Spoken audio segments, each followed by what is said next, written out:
पिछले क्लास में हम मोलरिटी क्या होता है यहाँ तक देख लिए थे। आज स्टार्ट करते हैं नेक्स्ट क्वेश्चन कि मोलालिटी क्या होता है। What is molality. तो देखिए, number of mole of solute dissolve in 1 kg of solvent is called molality. 1 kg solvent में जितना number of mole of solute dissolve होगा उसी वही कहलाएगा मोलालिटी। मोलालिटी को हम स्मॉल m से डिनोट करते हैं। मोलालिटी को हम स्मॉल m से डिनोट करते हैं और यहाँ से मोलालिटी बराबर हो जाएगा number of mole of solute upon mass of solvent in kg. और number of mole of solute को क्या लिख सकते हैं, Na, और मास ऑफ सोल्वेंट को हम लिख सकते हैं Wb, और ये किस में होगा, केजी में। और यही केजी को यदि ग्राम में बदलेंगे तो 1000 से ऊपर में मल्टीप्लाई कर देंगे। और number of mole of solute बराबर हो क्या जाता है, ये होता है given mass upon molar mass. और गिवन मास ऑफ सॉल्यूट को WA से डिनोट करेंगे और मोलर मास ऑफ सॉल्यूट को Ma से डिनोट करेंगे। इस तरह से जो ये मोलरिटी हो जाएगा WA into 1000 upon MA into WB इन ग्राम। एक चीज़ और याद रखेंगे, मोस्ट इंपॉर्टेंट है कि जो मोलालिटी है वो टेम्परेचर पे डिपेंड नहीं करता है। इससे पहले हम क्या मोलालिटी पर है वो टेम्परेचर पे डिपेंड करता था, लेकिन मोलालिटी टेम्परेचर पे डिपेंड नहीं करता था। मोलालिटी इसलिए करता था कि उसमें वॉल्यूम का टर्म आता था, तो वॉल्यूम टेम्परेचर पे डिपेंड करता है, लेकिन ये इसमें मास का टर्म आ रहा है तो मास टेम्परेचर पे डिपेंड नहीं करेगा। अब आ जाते हैं इसका यूनिट देखते हैं। तो इसका जो यूनिट होगा मोलालिटी का मोल पर केजी, नंबर ऑफ मोल का मोल हो जाएगा और मास का केजी होता है, तो याद रखेंगे ये हो जाएगा मोल पर केजी।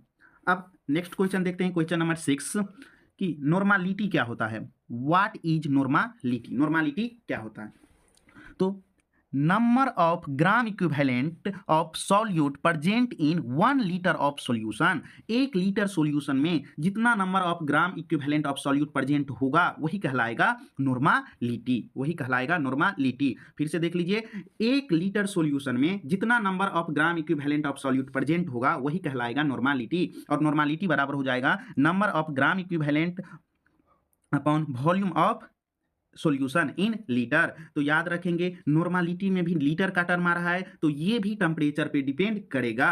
जी, ऐसा टर्म जिसमें वॉल्यूम का टर्म आ रहा होगा वो टेम्परेचर पे डिपेंड करेगा। अब याद रखेंगे इसका यूनिट भी होगा, जो मोलरिटी का यूनिट होता है मोल पर लीटर। नेक्स्ट क्वेश्चन है question number 7।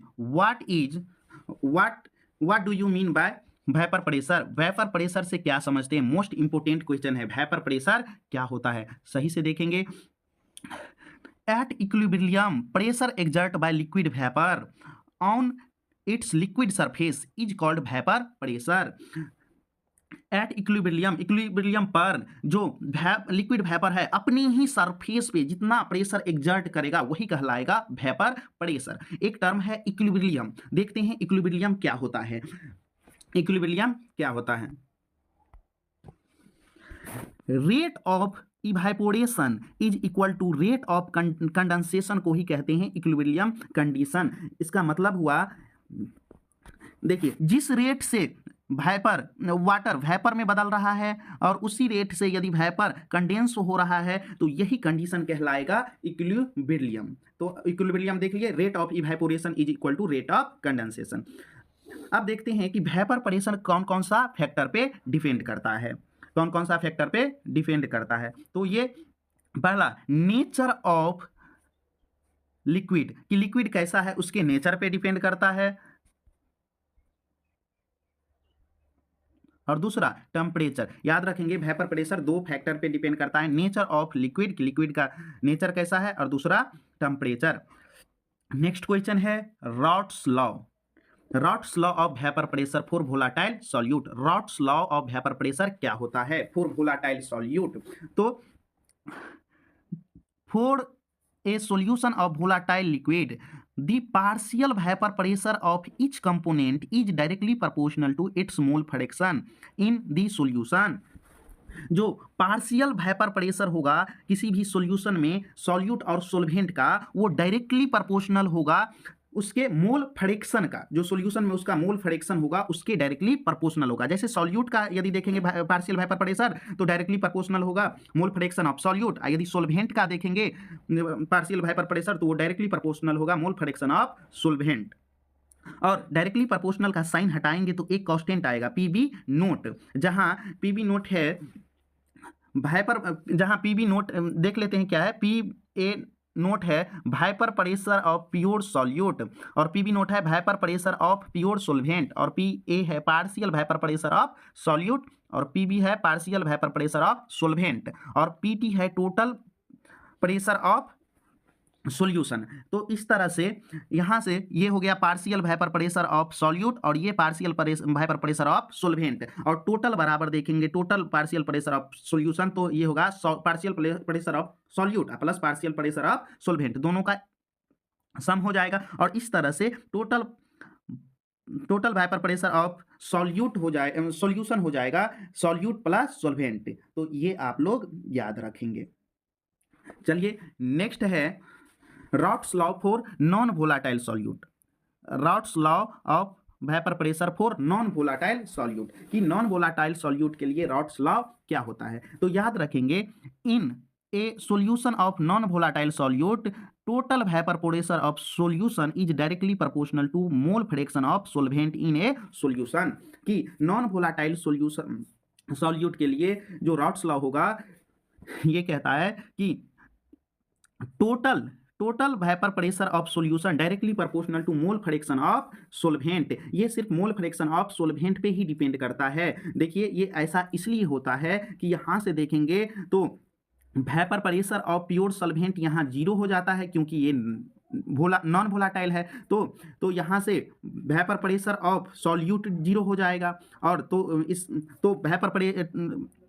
Total vapour pressure सिर्फ डिपेंड करेगा वेपर प्रेशर ऑफ सोल्वेंट पे ही, और वेपर प्रेशर ऑफ सोल्वेंट होता है पी बी नोट इंटू चाई बी। तो ये यहाँ से यदि पी बी नोट को हटाएंगे तो डायरेक्टली प्रोपोर्शनल आ गया चाई बी। इस तरह से आप कह सकते हैं कि vapour pressure of solution directly proportional to mole fraction of सोल्वेंट।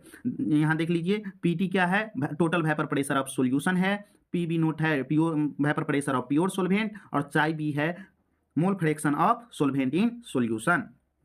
Next question है, what do you mean by ideal and non ideal solution. ये मोस्ट इंपोर्टेंट क्वेश्चन है आप लोग के बोर्ड एग्जाम के लिए। देखते हैं पहले आइडियल सॉल्यूशन क्या होता है, तब देखेंगे नॉन आइडियल सॉल्यूशन क्या होता है। सबसे पहले देखते हैं आइडियल सॉल्यूशन। याद रखेंगे ऐसा सॉल्यूशन जो रॉट्स लॉ को पालन करता हो क्या कहलाएगा, ideal solution. A solution which obey Raoult's law which obey Raoult's law of vapor pressure is called ideal solution। ऐसा सॉल्यूशन जो Raoult's law of vapor pressure को पालन करता है क्या कहलाएगा, आइडियल सॉल्यूशन। यह एक टर्म और है, इससे ऐसे भी डिफाइन कर सकते हैं, for ideal solution intermolecular force between A molecule B B molecule is equal to A B molecule. याद रखेंगे जो आइडियल सॉल्यूशन होता है उसमें intermolecular force of attraction A molecule B B molecule equal होता है ए बी मॉलिक्यूल का। यहाँ से देखेंगे ये इंपोर्टेंट टर्म है कि भी मिक्सिंग जीरो हो जाएगा और एच मिक्स भी यहाँ से जीरो हो जाएगा। इसका एग्जाम्पल देख लेते हैं। तो एक एग्जाम्पल है क्लोरोबेंजीन और ब्रोमोबेंजीन। यदि दोनों को मिक्स करेंगे तो भी मिक्सिंग जीरो आएगा और एच मिक्सिंग इंथैल्पी में भी चेंज जीरो आएगा। इसका ग्राफ देख लेते हैं। देखिए वेपर प्रेशर और मोल फ्रैक्शन के बीच ग्राफ देख लेते हैं। ये चाय ए है वेपर प्रेशर ऑफ सॉल्यूट और चाय बी है वेपर प्रेशर ऑफ सोल्वेंट। तो यहाँ चाय ए लेते हैं 1, ये इसका मतलब जब मोल फ्रैक्शन 100% सिर्फ सॉल्यूट हो, और चाय यहाँ चाय बी जीरो है, इसका मतलब हुआ सोल्वेंट अभी जीरो है, सोल्वेंट का कंसंट्रेशन अभी जीरो है। और यहाँ देखते हैं जब सॉल्यूट का कंसंट्रेशन जीरो है और सोल्वेंट का कंसंट्रेशन 100% है, इसका मतलब इसका मोल फ्रैक्शन 1। ठीक, तो ये इसका ग्राफ हो गया, आप लोग याद रखेंगे। नेक्स्ट है non ideal solution. Non ideal solution, a solution which not obey routes law. एक ऐसा सॉल्यूशन जो राउट्स लॉ को पालन नहीं करता है, नॉन आइडियल सॉल्यूशन कहलाता है। फिर से देख लेंगे, ऐसा सॉल्यूशन जो राउट्स लॉ को पालन नहीं करता है उसे हम कहेंगे नॉन आइडियल सॉल्यूशन। ये नॉन आइडियल सॉल्यूशन दो तरह के होते हैं। There are 2 types of non ideal solution. Non ideal solution दो तरह के होते हैं। पहला non ideal solution with negative deviation और दूसरा है non ideal solution with positive deviation.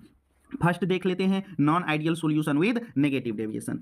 For non ideal solution when interaction force between A molecule B molecule less than A molecule, यदि force of attraction A molecule B molecule A molecule से कम होगा तो ये कहलाएगा non ideal solution in negative deviation. और इस case में वी नेगेटिव और एच मिक्सिंग भी क्या होगा, नेगेटिव। और ये ग्राफ हो गया आपका non ideal solution in negative deviation. इसका एक एग्जांपल याद रखेंगे, क्लोरोफॉर्म एंड एसीटोन।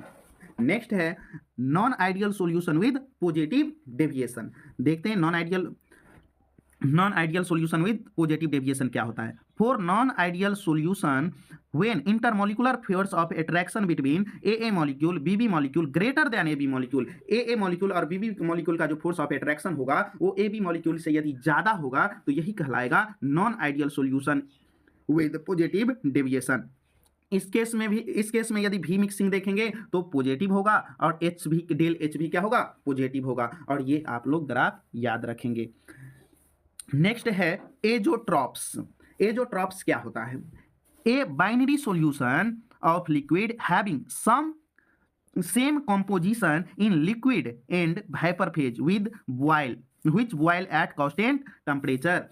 एक बाइनरी सॉल्यूशन ऑफ लिक्विड जिसको हम यदि बॉयल कर रहे हैं, जो कंपोजिशन इसका लिक्विड फेज में होता है वही कंपोजिशन यदि वेपर फेज में भी होता है तो यही कहलाएगा एजोट्रॉप्स। जैसे मान लीजिए एक बाइनरी सॉल्यूशन ले रहे हैं ए बी का और लिक्विड फॉर्म में इस ए का कंपोजिशन है 25% और बी का कंपोजिशन है 75%। यदि हम इसे बॉयल कर रहे हैं तो ये वाइपोराइज कर रहा है और वाइपर फेज में भी इसका कंपोजिशन है 20% और 75%, तो यही कहलाएगा एजोट्रॉप्स।